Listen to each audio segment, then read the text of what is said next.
নমস্কার বন্ধুরা, আজকে আমি রান্না করব টমেটো কাতলা। এর জন্য ওভেনে একটা কড়াই বসিয়ে দিয়েছি, তাতে তেল দিয়ে দেব। তেল গরম হলে নুন হলুদ দিয়ে মাখানো মাছগুলো একে একে ভেজে তুলে নেব। ওই তেলের মধ্যে দিয়ে দেব গোটা জিরে, চেরা কাঁচা লঙ্কা। এরপর দিয়ে দেব বেশ খানিক ছোট ছোট টুকরো করে কেটে রাখা টমেটো। দিয়ে দেব সামান্য নুন।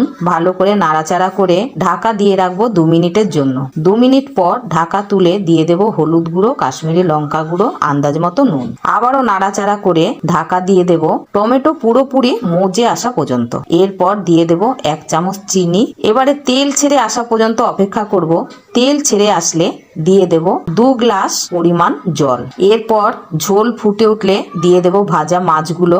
এরপর আঁচ কম করে ঢাকা দিয়ে রাখবো 2 মিনিট। 2 মিনিট পর ঢাকা তুলে চেরা কাঁচা লঙ্কা আর ধনেপাতা কুচি দিয়ে আবারও ঢাকা দিয়ে রাখবো 1 থেকে 1.5 মিনিট।